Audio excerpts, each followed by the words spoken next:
This is the Hazara Rama temple, which is the core of the royal center.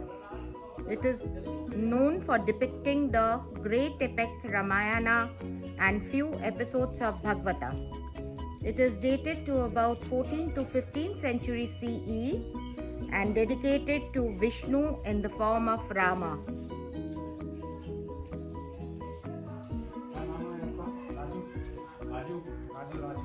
We are entering the Hazara Rama temple.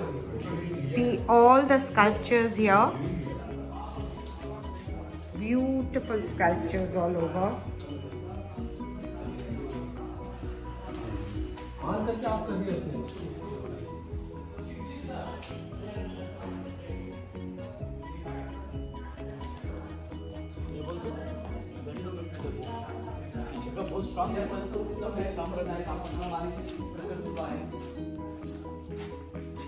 The temple has 1,000 sculptures from the Ramayana. Inside the temple, which is known as the Garbhagriha, there is a Lakshman, Ram, Sita statue which no more remains. The walls depict the stories from Ramayana. This is known as a mandapa or a marriage hall. There you can see a Krishna statue with 8 hands. These constructions were made with natural elements like gur, that is molasses, egg, then lime and mud mixed together in proportion, and they are very strong, very strong, because at that time cement was not available. When there was a puja in the Garbhagriha, they used coconut water for it, and that used to come out from the elephant mouth and collect down here, and there is an outlet for it to go out. This is the Saraswati temple, the goddess of education. This wall depicts stories from the epics.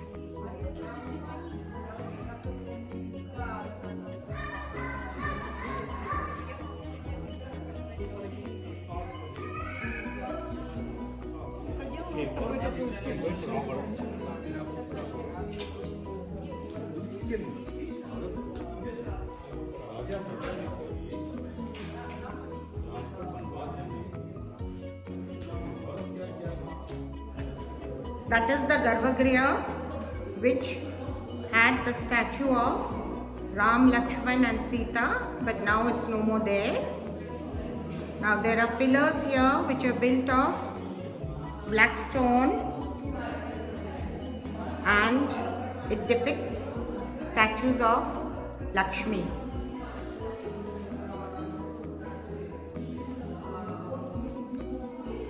This was a central stage where dancers performed.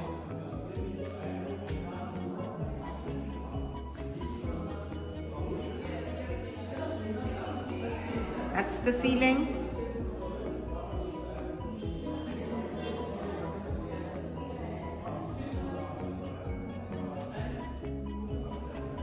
The Bali Peeth. Bali means rice, and they used to pray over here with rice.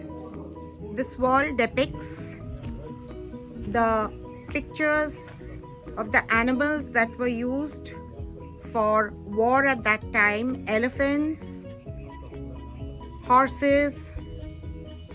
Then the third line shows you ladies. They were very empowered. They also went to the war zone. And the last 2 lines depict the cultural era of that time. That is the kitchen of the temple, where food was cooked to serve the deities. These are the statues that are still being excavated and are displayed here. This is the Janana enclosure. That is the place only for women. No one else was allowed here. Even the king had to take permission to come inside. There is a structure right at the back that belonged to a famous poet, Lord Rama, who happened to be a very famous poet of that period. Now this is the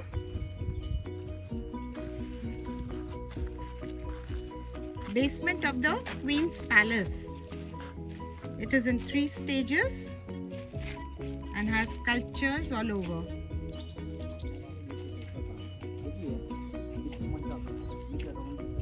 At the back you can see the treasury where everything used to be kept. This is the Lotus Mahal, made for the Queen. This is made in Indo-Islamic design. It has the Mughal design, the Indian design, and an influence of Jain design also. The Queen is to go up and rest. There is a way of cooling down the place with water, and there was a water system inside that kept the Lotus Mahal cool. This is the royal elephant enclosure. There were 11 elephants during the period of Krishna Raja Roy. The architecture here is again Indo-Islamic. It has Islamic, Jain and Mughal architecture. There are 3 watchtowers within the Janana enclosure, and these watchtowers were also built according to the Indo-Islamic architecture. That is the place where the mouths used to stay. That is the people who looked after the elephants. Hampi is getting ready for the Hampi festival, which happens every year. They show you the history of Vijayanagar Empire during that time, and they have the cultural aspects also. This is our guide, MP Raju, who has been with us and explained all the historical events of this portion. So we thank him. Bye.